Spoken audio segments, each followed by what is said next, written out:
แก้มาเต็มรถโอ้เตอร์ลายคดนาลีนี่เนาะคุ้มค่างานบ่ได้อยู่ได้อยู่ในบ้านนะบ่จะมีฮะยางไปหน้าสิยังไปหน้าไปนอนพุ่นไปรับจ้างนำหน้าบ่น่ะกลางคืนบ่เซนนึงชื่อนึงเฮ้ยจ้าน้องคุณเท่าไหร่50 ล้าน30 บาท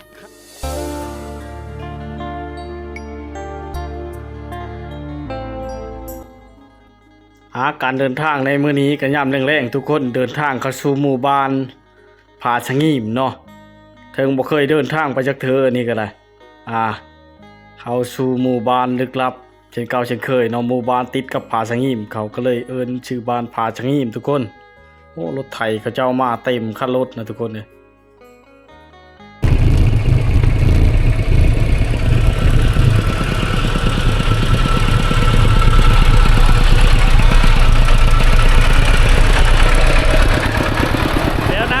เครื่องเก็บรถเนาะ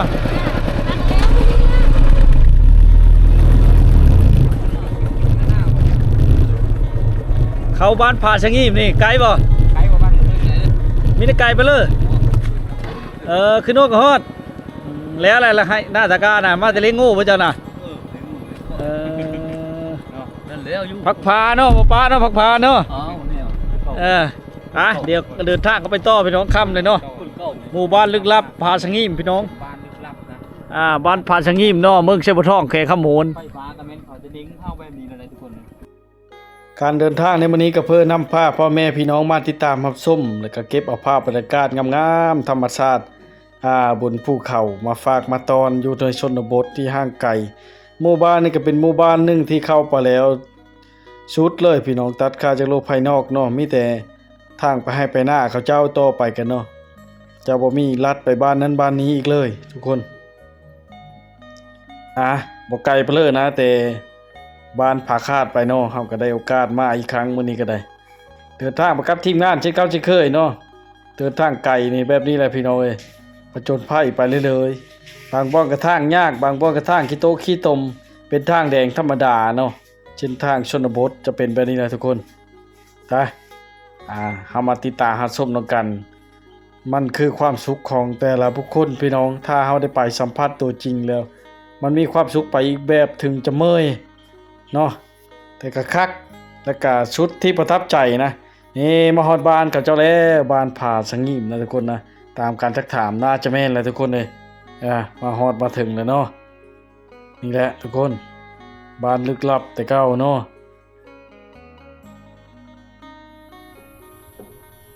ครับทักทายชาวบ้านดีFCทุกคนนะสำหรับวิดีโอนี้บ่าววงกันอยู่ที่บ้านผาสงีมเนาะ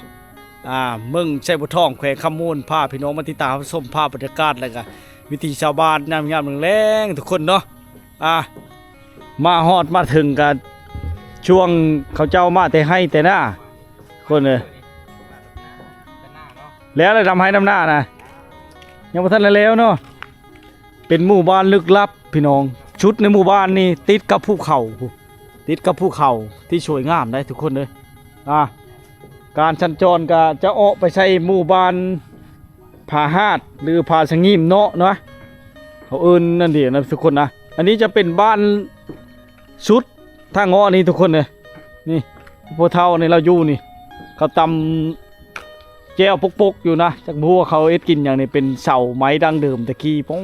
ทะด้วยนั่นเนาะสบายดีพวกเท่าได้ยินบ่ว้าวนี่หูจะกายได้เนาะไปทางไหนอะไรหูกะอยู่บ้านเนาะบ่ได้ไปเฉลยพักผ่อนอยู่บ้านอยู่หันแล้วมาใช้เดียวเนี่ยมาแต่นอกนี่บ้านนอกนี่บ้านนอกนี่นะเขาเอ็ดกินเพลอแช่ๆอยู่ดำปักมันแกงหน่อไม้แกงหน่อไม้เนาะ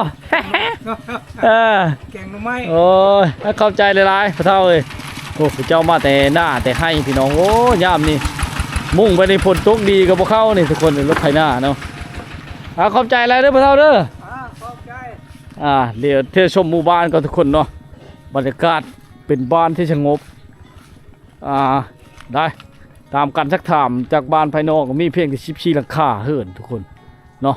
เป็นหมู่บ้านชนเผ่าผู้ไทยบ้านผาดสังหิมติดกับ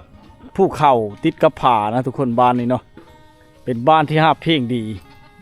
ฤดูกาลนี้กันคือว้าวหลายๆยังดำให้ดำหน้าเนื่องจากกับฝนตกลา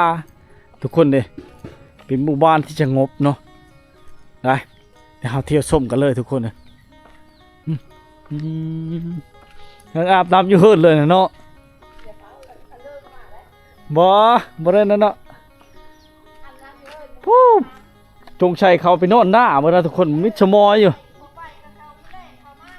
โอ้คำจำนี้ยังไม่ทันมาอยู่เนาะพี่น้องหมู่บ้านแห่งนี้ได้ชัดเลี้ยงเขาเจ้าในชนหลายยังเลยแต่เบ้กับเป็ดไก่นี่ทุกคนได้เพราะว่าเขาเจ้าเอาไปหน้าแล้วจะพวกงูหรือว่าอันนั้นเนาะงูควายอย่างต่างๆได้โอ้เขาเจ้าจักตอมันกาเลยนี่ทุกคนเลยเดี๋ยวชีรีวิวเพื่อนชาติให้เบิ้งนะค่ำจำนี้แล้วยังมาทันได้มาอยู่ทุกคนเขาเจ้ามาทันได้มาจะเป็นหมู่บ้านหอมๆน้อยๆเฮิร์นก็มีเยอะไปเลยได้เนาะเฮิร์นมีเยอะไปเลยทุกคนเลยทางเป็นทางธรรมดาผ่านซีเมนต์ผ่านนั่นให้ผ่านหน้าเขาเจ้ามานะแล้วเข้าชูหมู่บ้านนี้นะทุกคนนะนี่แหละคือบรรยากาศในชนบทหมู่บ้านลึกลับหมู่บ้านที่สงบสุขมิตรจิรีอยู่พี่น้องมากนะมิตรสมอยอยู่นะบอกค่อยมีผู้คนเลยพอเท่านั้นก็หูล็อกกายแล้วก็ถามว่าค่อยหูเลิงนะอันนี้เป็นเล้าเขาเล้าใส่เข้านะทุกคนนะเนาะโอ้ศูนย์พักเขาเจ้าทุกคนนี่แหละปุไว้บักกว้างๆนี่นะเนี่ยนี่คือบรรยากาศยามแรงๆเขาเจ้าใช้ไดได้นี่ใช้ไดไฟนี่เขาเจ้าจะดึงแบบลักธรรมดาแบบนี้มาแต่บ้านนอกทุกคนประมาณ2 กิโลเนาะฮอดพี่นะประมาณ2 กิโลทุกคนเป็นเฮิร์ดช่งดังเดิมเป็นแต่หลังคานี่เฮิร์ดเก่าแก่ที่ของแถวนี้ไม้ต่อคอกตายังหลายสังเกตบางพื้นเขาเจ้ากองจนเต็มตารางทุกคนเฮ้ยกองจนเต็มตารางเลยนี่นะนี่แหละบรรยากาศเนาะพระเจ้ายังบ่ทันมาแต่ให้แต่หน้าตะเว้นแดงช่ำนี้นะทุกคนตอนนี้การสิเข้า6 โมงแรงเลยได้6 โมงย่างกันเลยทุกคนเลยบรรยากาศยามแรงๆเขาเจ้ามาแต่หน้าขี่รถไถหน้ามาพี่น้องมันได้หลายคู่หลายคนเนี่ยโอ้เพราะอย่างนั้นกันชนเพราะนั่นเนาะโอ้รถแต่งเถอะนี่โอ้พี่น้องเต็มคันรถลูกเพื่อลูกมันลูกเต้าละกอนี่แหละเนาะควายล่านี่เราเลี้ยงไว้ในหน้าบ้านทุกคนเลยนี่แหละเนาะบรรยากาศยามแรงๆมายาเต็มเลยทุกคนยามนี้แหละถือว่าอันนี้เขาเอิ้นยานหอยเป็นทุกคนเวลาเขาย่างเข้าไปเขาจะจ้อนชิ้นในเวลาผู้หญิงเขาย่างจ้อนชิ้นเข้าไปเลยยาหอยเป็นเนาะเพราะว่ายามาติดชิ้นเขาเลยนะทุกคนนะเห็นนะข้าวต้มเหล้าไหมไม่ใช่ข้าวต้มเหล้าใช่นี่หม้อต้มเหล้าควายดอนควายตัวเดียวนี่วะเนี่ย2 ตัวก็เลยเอาเลี้ยงอยู่ในเดินเฮิร์นเลยเนาะเดินบ้านควายดอนควายเผือกทุกคนโอ้ภูเขาผู้พาในพาชะงีมบ่เฮินนี่จังพ่อจังได้ชื่อบ้านพาชะงีมเนาะเป็นพาหอบมดผู้นาผู้ทุกคนเล็บมาเป็นพาอ้อมหอบหมดนะบ้านนี่นะเป็นบ้านที่จะงบบ่ค่อยมีผู้คนเลยนี่เห็นแต่ในเฮินนี่ไม่ยังอันนี้หม้อต้มเหล้าวะนี่นะโอ้ยังต้มเหล้าแบบดังเดิมอยู่บ้านเฮาเนาะ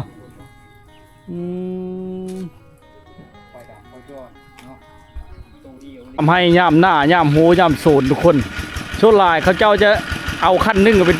คันไทยหน้าแก้มาเต็มรถโอ้เตอร์ลายคนนาลีนี่เนาะคุ้มค่าขนาดปอทุกคนเลยลึกลีเต็มขั้นรถไทยนะผู้บ้านนอกนะทุกคนเนี่ยบ้านเนี่ย นี่แหละพี่น้องหน้าเขาเจ้าอยู่ในเข้มผู้เข้มผาพุ่นเจ้ามาเนาะเฮาย่างมาบ้านนี่นะเฮาเข้ามานะมิดเงียบอย่าคายแบบบ้านยุคอัน6-70 ปีตะกี้นะทุกคนนะลักๆเขาเจ้าปุนะมะขวิดพี่น้องโฮจิเคอร์ปุแนวอยู่แนวกินเนาะชุกแดงฉลานอยู่ทางในนะโอ้ตะเพาะงูเขาบ่เนี่ยโอ้เขาขึ้นเดินมาเลยเนาะนี่พี่น้องเป็นเส้นทางธรรมดาคันเขาบ่พาไปให้ไปหน้ากะบ่เห็นจะได้ทุกคนเลยได้นี่แหละบรรยากาศโอ้บ้านนี่ยังเหลือแต่14หลังคานะทุกคนชนหลากเขาย้ายเอาเนาะนะสายไฟฟ้าก็แบบมะนงโตงเตงไปเกี่ยวแถบกกไม้กกโตะเป็นหมู่บ้านที่แบบบ่มีไฟฟ้าเลยพี่น้องสัญญาณอินเทอร์เน็ตบ่ว่าถึงบ่มีเลยถูกตัดขาดจากโลกภายนอกชนหลายบ้านใดก็บ่ค่อยมาเลยทุกคนเลยบ้านใดก็บ่ค่อยมาเลยเนาะนี่เส้นทางแบบดั้งเดิมลมแต่รถไถกับรถจักรเฮาย่างกลางคืนเฮาหลงแน่นอนทุกคนถึงจะเป็นบ้านน้อยเฮาหลงได้นี่เฮามาเลยเนาะมีได้ผู้ทางนั้นเขาเตะกระต่ออยู่พี่น้องหลังจากขึ้นแต่ดำให้ดำหน้าเขาเจ้าก็ออกกำลังกายนี่ชนบทเดี๋ยวเฮาไปเบิ่งไปชมนำกันเนาะต้นไม้หลายขนาดต้นไม้กินบ้างนี่ทุกคนเข้ามาแล้วเฮิรนข้างห้างเนาะเป็นเฮิรนห้างทุกคนเลยเข้ามาแล้วถึกปิดล้อมด้วยป้าไม้พี่น้องนี่แนมไปใส่จนไม่จะเห็นทางเนาะมาข้ามเป็นดกได้กำลังน้อยมาน้อยทุกคนโอ้มาทักทายด้วยหมาเนาะหมามันทักทายอยู่แล้วพี่น้องโอ้ได้พี่น้องเลยนี่ต้นไม้ต้นตอโอ้ผักคะนี่มีอยู่แล้วพี่น้องเนาะเส้นทางนี่รถเยอะก็ไปบ่ได้นี่พี่น้องรถใหญ่นะพี่น้องนะนี่จะเห็นรถที่พางเขาจอดไว้เถลยอยู่ในป้าชิเลอร์กับบุ้ยผู้เก็บรถแต่นี่นอกจากเด็กน้อยเขาเจ้าเนี่ยโอ้เฮ็ดเพลินเบิ่งโทรทัศน์ป่ะน่ะเบิ่งโทรทัศน์เนาะแถวนี้บ่มีสัญญาณบ่มันบ่ได้สัญญาณบ่โอ้บ่ได้ใส่เบิ่งโทรทัศน์โอ้เขาเจ้าเบิ่งโทรทัศน์ทุกคนใส่น่ะจานดาวทีมนะอินยังอะไรอินโฟบ่เฮ็ดดีผู้ได้พี่น้องดิจิตอลมุ่งเป็นเนาะโอ้แล้วทำให้ดำหน้าเลยบ่เนี่ยยังมีท่านได้แล้วอาชัยลูกอาชัยลานเนาะดำเนาะโอ้เจอเฮิรนเก่าแก่ผู้ห่านคะแน่นี่เนาะมันบ่ได้โหบ่เฮิรนเจ้าน่ะบ่ได้โหบ่ได้โหแล้วนี่เนาะมาเที่ยวมาชมหมู่บ้านนี่แล้วมีสัญญาณบ่ได้อยู่ได้อยู่ในบ้านนะบ่จะมีบ่มีมาพี่แล้วใครแน่ใครแน่ได้แล้วให้แล้วหน้าอะไรเนี่ยยังลูกดีละยังอันนี้บ่หน้าติดกับภูเขาคักเลยหน้าเจ้าเนาะโอ้เด้อเทงหน้าแล้วก็ทุกคนมุ่งโดยเป็นนี่ของน้องสาวได้หน้าน้องสาวได้หน้าน้องสาวหน้าเจ้าน่ะไปไกลพุ่นบ่พุ่นไปทั้งเสียพูดน่ะดีนี่นะพูดดีพูดพูดน่ะดีเฮ้ยพูดคือบ้านกลางพูบ่แล้วบ้านเฮ้ยพูดนี่แหละพูดนี่น่ะก่อนจะฮอดหน้าพร้าวน่ะบ่หน้าพร้าวผมไปพี่เนาะนี่พูดน่ะดีขึ้นบ้านพูดเฮามาเนี่ยบ่ทันได้ฮอดหน้าพร้าวได้เนาะนี่เนาะ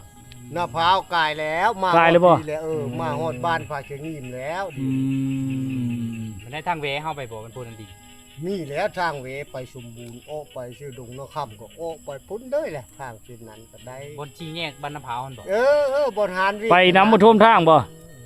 บ่ท่วมดอกท่วมเดี๋ยวนี้เลย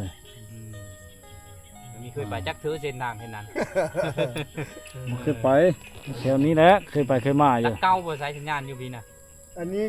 ลัก5นะก็ว่าลัก7ลัก5ว่าใครแน่เนาะใครโอ้มีได้นี่ความเล่าดีได้นี่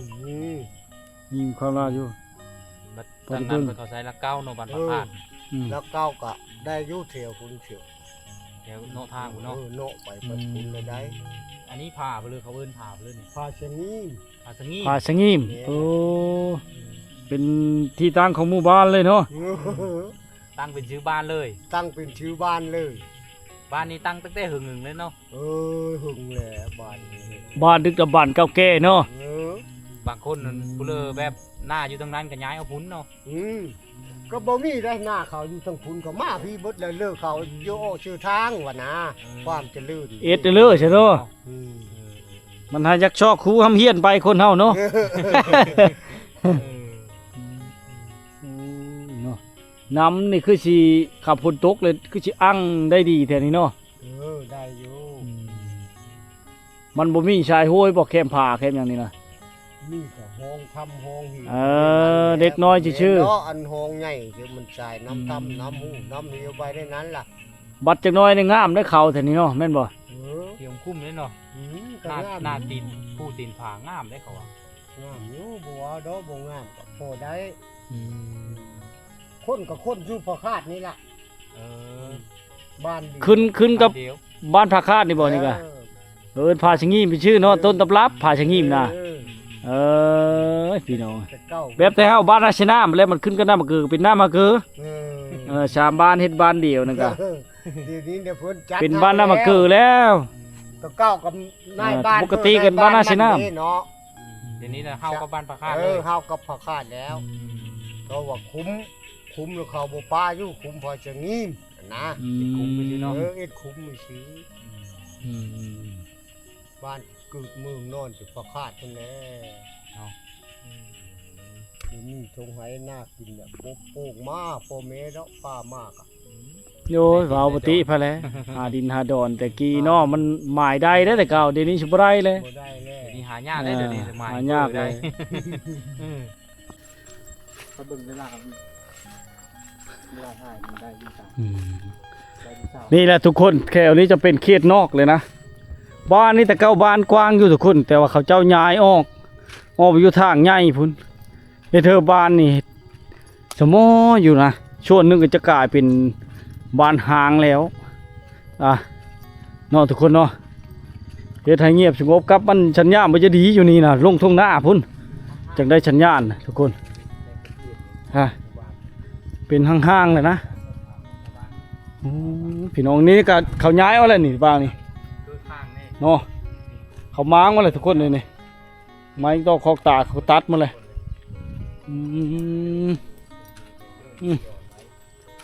ได้ยังมีดอกเพิ่งให้เบิ้งให้ส้มนี่ดอกเพิ่งกับปุไว้พี่น้องเลยแต่ว่าช่วงลายก็ได้ห้องน้ำได้ถึงจะเป็นบ้านเล็กๆน้อยๆบ้านดั้งเดิมตะกี้เนาะไฟฟ้าเขาดึงเชือกลักเกณฑ์มาเลยทุกคนมาฮอดพี่เนาะคือว่าแล้วงบประมาณมันบ่หลายเนาะเมิดบ้านนี่นะเฮ็ดนี่สบายดีเฮ็ดกินจังเด้นะโอ้ยจนเงียบสงบพี่น้องมาเห็นนะดำเฮิรนดำชาญเขาจะอยู่นะพี่เจอแหละนี่เนาะโอ้ฝนตกหลายจนฮักเลยนะเนี่ยปลูกเครื่องปลูกของฟังนะโอ้เตอโอ้แมวก็เยอะเฮาเลยได้เพื่อกินแรง โอ้ยแกพังบุก แกงพะมะบูบ มันไม่ได้ กำลังดำให้ดำหน้าแล้วล่ะ ยังดำที่หาย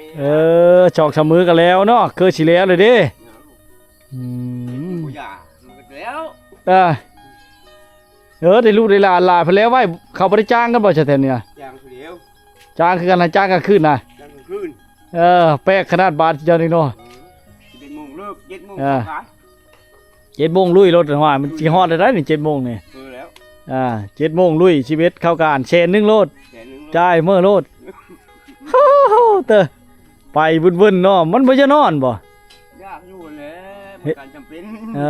คันกลางเว้นแล้วไปดำของตัวเองเช ดำของตัวเองไปบ่ได้ แต่แน่นนั่นเนาะหากก็เห็นบ้านที่เจ้าเนี่ยตั้งแต่เกิดมาก็บ่เคยเห็นบ้านอื่นก็ไปแต่ละบ้านก็บ่มีนะดำ7 โมงแรงหาชีวิตโมงคืนโอ้โหดขนาดเนาะบุ่มบั่มหลายๆคู่เลยโคมไปโคมมันบ่ แน่นอนแล้วสิ โคมนี่เขาบ่ได้ไล่เงินให้เพิ่มบ่ โอ้ย อย่าแหละไผหลายให้ อย่านักอะไรโอ้ยแม่นความปะทาวาเด้อพี่น้องเอ้ยโคมเพื่อโคมมันแสดงว่าซากโคมไปข้างในคันโคมหมดก่อนใช่แล้วจ้ะ เอาก็เอาแซนควบหมู่แล้ว อันนี้ดำใกล้คือกันนั่นเนาะ มันที่เดียวมันหลายคน แม่น ชาวชาวที่ ขอบเจอหลาย เจ้า ๆรอยกลับก่อนมันค่ำเลยบ้านน้อยๆนึงพี่น้องมีเพียง14หลังคาเนี่ยคันก็บ่ค่ำจำนี้ก็บ่เห็นชาวบ้านเขาเจ้าเข้าบ้านเป็นเงียบสงบนะเพราะว่าหลายๆเฮิรนหลายๆชาติก็เขาเจ้าย้ายเอาไปอยู่เนาะพุ่นหมดแล้วเฮ็ดยังเหลือแต่บางจำนวนหนึงที่เขาอยู่พี่นะพี่น้องนะเพราะว่าเขาเจ้าจะย้ายออกบ่ได้เนื่องจากว่าบ่อนทำมาหากินบ่อนดำรงชีวิตเขาเจ้าบ่โดยเฉพาะว่าหน้าบ่อนซับซ้าวบ่อนเฮ็ดอยู่ทำมาหากินนะพี่น้องมันอยู่ในพี่เขาเจ้าก็บิอ้อเลยพี่น้องเอ้ยมันก็สะดวกสบายนะพี่น้องนะถ้าอ้อยับไปผันให้ไกลไปพี่น้องเอ้ยบางเทื่อก็ลูกหลานเขาเจ้าออกไปเนาะจะได้แบ่งกันซื้อดินซื้อดอนหรือว่าแบ่งดินดอนตอนหญ้าอยู่ไปพี่น้องเอ้ยเนาะนี่แหละบรรยากาศภายในบ้านผาสงิมเนาะคือเห็นและติดกับภูเขาธรรมชาติที่สวยงามบ้านนี้ก็บ้านหนึ่งทุกคนเลยเนาะใช้จานดาวเทียมนี่เนาะไม่ยังอันนี้จานดาวเทียมลาวโอ้มาฮอดพี่เฉยเนาะโทรทัศน์ตายแล้วบ่ได้เบิ่งแล้วบ้านนี่แล้วแหละให้หน้าตากาน่ะ ยั่งเลยหากมาแต่ดำหน้าแล้วก็ คำชำนี้ละมาเลยเนาะมานึ่งเข้าเป่าไผ่บ้านแต่หน้าพุ่นบ่เลยนึ่งอยู่พี่ นึ่งอยู่แต่เฮิร์นนะ นึ่งอยู่แต่เฮิรนบินในบ่หน้าคือบ้านนี่บ่ ไม่ได้เคอแล้วไก่บอนไก่ก็มี เอาแล้วลายทุ่งรีพงว่านี่ ไปซอยลูกซอยเขา ช้อยเดียวนี่แหละพี่น้องบรรยากาศย่านเมืองแรงผู้ทั้งนั้นก็กำลังย่างมาแต่หน้านะพายถุงพายไทยน้องเอ้ยผู้โง่ผู้ควายแล้วกันขึ้นแต่ให้แต่หน้าแต่หัวแต่โชนกับพากันมาแล้วทุกคนเอ้ยผู้ว่าจะเป็นเด็กน้อยผู้ใหญ่ย่ำให้ย่ำหน้าทุกคนมาแต่ให้แต่หน้าบ่ได้ใช่มากินนี่เหรอบ่ได้ยังนกกดน่ะบ่ได้กินบ่น่ะเลงโอ้โตมักเลงนกค้อนไปช่างชะนังนากันน่ะฮะกระแจโอ้ยคือให้พอถือมาอะไรบ้านี่ตัวบนักบ่นักไปเมื่อจะได้เฮิรนอยู่เนาะผู้อยู่นี่ใครเนี้ยฉันอยู่ในนี่นี่เราพี่น้องเลยนักคือกันเนาะเลี้ยงนกกดนั่นลูกนกกดยังอันนี้โง่มาผู้โอ้มาแต่ดำหน้าไม่เมยเนาะโง่มาผู้อีบาเนี่ยนี่แหละพี่น้องหมู่บ้านที่สงบสุขขณะเพราะว่าแต่นั้นได้ช้อยเดียวนะผู้พ่อนะก็เกือใกล้เกือเป็ดนะทุกคนบ้านนี่นะแล้วจะเกือใกล้เกือเป็ดเล่นลำลังย่ำอยู่นะผู้แม่เลยเป็นผู้โง่มาผู้ลูกเลยถือกระจกกระเจถือเครื่องมาเถอะนะโอ้เถอะจะไปช่างได้โคมเมื่อพร้อมเลยนะถึงเจ้าอยู่บ้านไหนบ่เนี่ยบ่อยู่บ้านไหนพุ่นบอกบ้านสิเลิศผู้ชาย ดูกระสิแยก ฮะ ยางไปหน้า สิยังไปหน้าไปนอนพุ่น เลื่อนนั่นน่ะกาแฟปลาที่ไปทำนั่งขึ้นบอก ไปรับจ้างนำหน้าบ่น่ะ แม่น วันเถลินน่ะ กลางคืนป่ะ กลางคืนบ่ แสนนึง เทนนึง ลงจากโมง 7 โมง 7 โมง 7 โมงเช้า 51 7 โมงแรง 7 โมงแรง เลยแล้วพี่น้องไปสัมภาษณ์กันไปดำหน้านะบ่นี่นะโคมไปโคมมันหนูต้องมีโคมเนาะ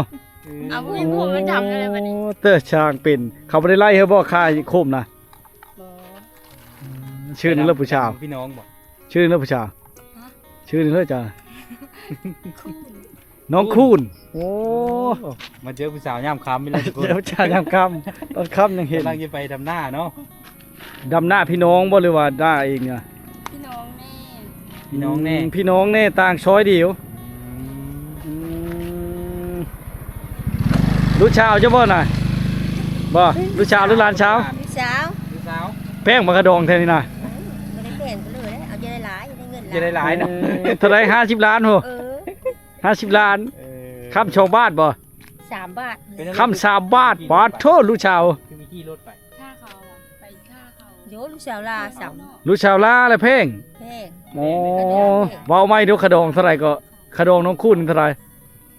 50 ล้าน 50 ล้าน เงิน50 ล้าน เริ่มว่ะกระดอง50 ล้าน กระโดด50 ล้าน โอ้ คำเด้ ไปก่อนเลยเนาะ 3 บาท คำชาวบ้าน โย โอ้ ปอเธอโง่ควายอีบัดนี้ตั้งห้า ตั้งหะเลยเราบีอี ลูกสาวลาบ่ เราเบอี ลูกสาวลา ลูกสาวลาน้องเพลงอยู่แล้ว เบก็80 ล้างอย่างต่ เป็ดชิปดูร้อยพุ่นแล้ว ำพอเธอร้อยผู้ ไอ้น้องก็หลาย เนาะ จากพ่อได้เราได้ลูกสาวงามพี่น้องลูกสาวลานะ ลูกสาวลาใช่ไหมเนาะ ไผสิฮับได้นะพี่น้องเอ้ยเงิน50 ล้านคำ3 บาทเบ100 ล้าง โง่ได้ควายได้ไม่ได้บ่ ตั้งหะเลยนั่น ตั้ง5อี ตั้ง5อีก ไม่ได้หลายเนาะ บ่ได้นะก็ไอ้น้องก็บ่ได้กินล่ะ เนาะ คานขึ้นแต่หัวกันไดเฮิรนไปแล้วคอยเชื่อคนไทยท่านี้ชักมาแพงกันดอนนะเด้ออันนี้เว้าทับทางไว้ชื่อเนาะวันมาเทหาชื่อบ่ได้หาใช้ประธานกับภาคสู้ก่อนเนาะ หน้ากระลายใช่ไหมมะ เออ บ่ จุ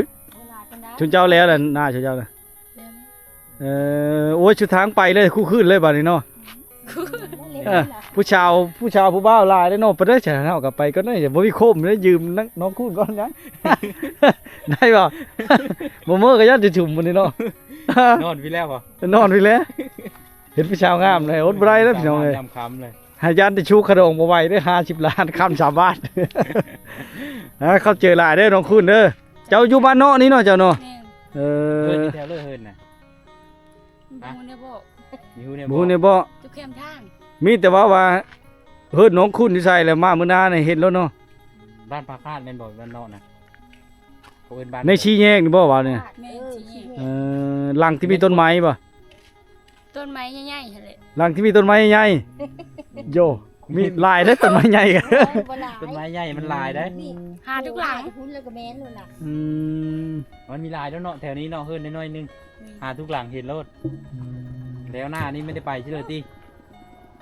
อยู่บ้านนี่แหล้วเนาะ เคยไปเฮ็ดงานอยู่เวียงบ่โอ้ยานไปแล้วใช่ไหม